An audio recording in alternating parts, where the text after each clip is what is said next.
fascism, abstract expressionism, rock and roll, sexual permissiveness, psychedelic drug taking, rave culture, body piercing, jazz. The list is endless. What do all these things have in common? They are reversions to archaic behaviors.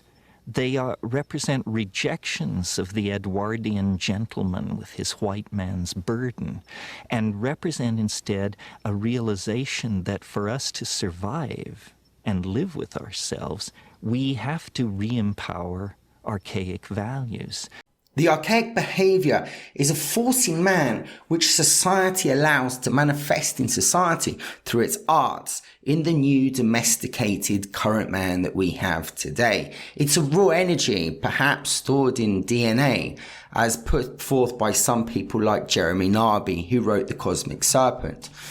Part of man's archaicness is shamanism, which in fact holds ancient science within it, allowing communication between man and different worlds.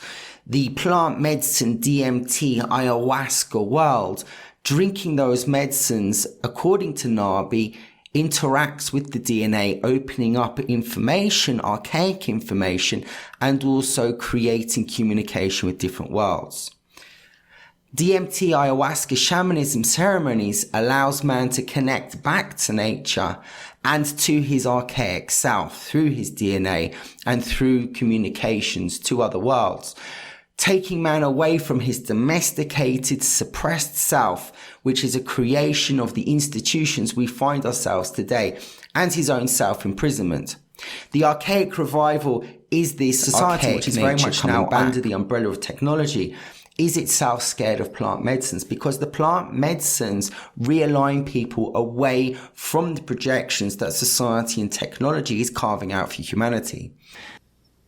As the century unfolded, the understanding of what this re-empowering of archaic values might mean has changed. Jung and Freud discovered the unconscious, discovered that we are not all ladies and gentlemen, but that there's a cannibal lurking within. Albert Hoffman's discovery of LSD demonstrated that inner wilderness is accessible to most people through chemistry. Well, then still later, it was understood that the key ingredient in active shamanism is psychedelic plants, psychedelic experiences. And in a way, that closed the loop between the impulse toward the archaic and the impulses of modern science and modern medicine. The key is the psychedelic experience. That's what makes the shaman a shaman. That's what made the archaic in fact archaic.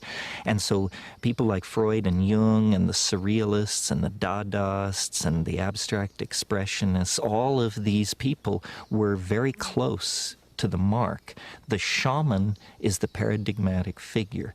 Technology and evolution is theorized to have the same type of force behind it. Technology may actually be a natural part of the human evolution into a post-human stage. Technology is therefore a transformative process to aid different types of consciousness in the post-human era. The re-empowerment of archaic values is the oil to help with this transformation in a direction harmonious to freedom. That wildness is freedom, or the rawness is freedom. Domestication allows exterior forces to manipulate man to a submissive role, and history has always killed them.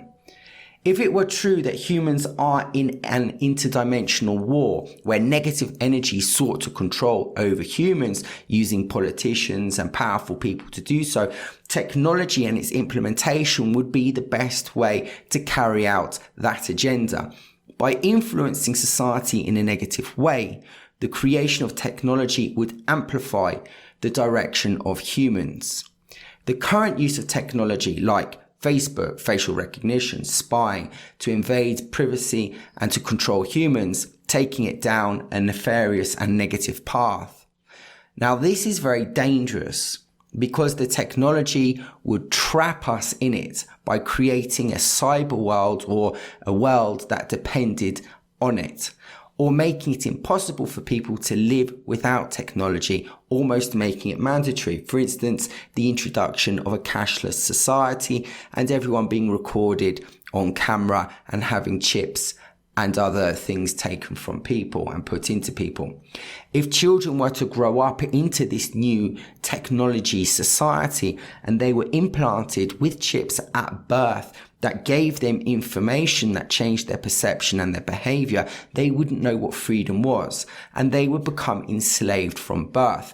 This then becomes an intergenerational enslavement soul trap, because the souls being born into these bodies are taken straight away into the cyberspace and technology platforms, and they have no other idea of what different reality is apart from that which they're growing up into. So therefore, DMT, ayahuasca, yahe, and these ceremonies realign people. The programming, conditioning, institutionalization humans have been influenced to create is actually to prepare them for a particular inhuman destiny of post-humanism enslavement. Plants realign humans from disharmony into harmony, which is where we naturally come from. We come from nature. And this is the archaic revival. As technology's grasp creeps over man's freedom, the revival becomes stronger. And the psychedelic experience seems to be the anticipatory experience of this esketon that we're headed toward. The esketon is the era after the apocalypse. The apocalypse may not be the Christian version we have come to imagine. It may well be the end of humanity because of technology creating the post-human. There is not one defined type of post-human, and they can be a plethora of different species. Society is trying to create a docile, submissive post-human where the soul is trapped in technology for thousands of years, if the lifespan can be extended. And we are about to live in space, and living on space requires us to live on asteroids, moons, and different planets. And the ambient and environment that those different platforms have would require different types of human species to evolve. And if the Earth becomes so controlling, then there's going to be a much greater impetus for humans to go off into space and create different types of consciousness and versions of themselves. Already within 30 years, we're expecting biomodification to be done on humans to be able to live on Mars. And this will create a Martian quite literally. You know, when psychedelics were first being discussed, it was thought that they would prepare people for death. In a sense, they probably do. But in the same way that they prepare people for death, they prepare people for transformation. It gets you used to the idea that the world is not what it appears to be, and it gets you used to the idea that the world is somehow animate, intelligent, and proceeding along its own agenda. So in a way, shamans have always been anticipations of some future state of mankind. They're the masters of language. They are the ones who are telepathic with the animals. They are the ones who can see into the future. So this archaic nostalgia gets real focus once you realize that it is the shaman and his or her shamanic techniques that confers on them the extra historical dimension. That is how you get out of linear history. This is the war that we're in. Maybe it's the Third World War, and it's to create species in line with malign forces that are controllable. The shaman, the plant medicines, the ayahuasca is trying to redirect this to a much more harmonious type of living, whether it's without post-humanism, and if post-humanism is going to occur, to make sure it's in the correct direction. The archaic revival which is found in those plants is here, and it's becoming stronger. And society is going to push back against plant medicine stronger as it sees it as a threat, which is giving humans a different perception of reality, waking them up out of the illusion and maya that the society, the institutions over thousands of years have created in order to put a spell over humanity. Death, by definition, is transformation from physicality to metaphysicality. Transformation in our life is for different emotional states. So we transform from a child into a man, or we transform when we break up with a boyfriend or girlfriend. There are emotional transformations. And the shaman is all about transformation, and that is helped by the plant medicines. We as humans are on the event horizon of post-humanity. Post-humanity is going from human to post-human, which is a type of transformation.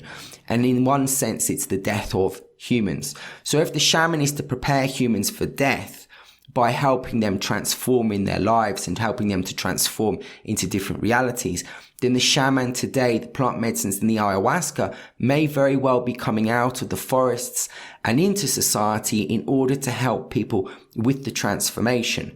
That doesn't mean that they are going to make all humans transform. They may actually try to stop humans transforming because they see where it's going is bad, or they may try to raise the consciousness of humans so that the technology that they build is of a higher consciousness, and trying to realign the post-human away from a negative and nefarious direction which society is programming and projecting and making the trajectory for humans to go on, and trying to create a post-human which is actually more benign and benevolent. It's also perhaps saying that you don't need to transform if you don't need to, because what technology offers you is also there in the plant medicines if you so wish to go for them. It's very easy to use technology to transform. It's much more difficult to use the plant medicines to transform because the plant medicines are healing you, whereas the technology is just taking you, it seems, on a particular voyage.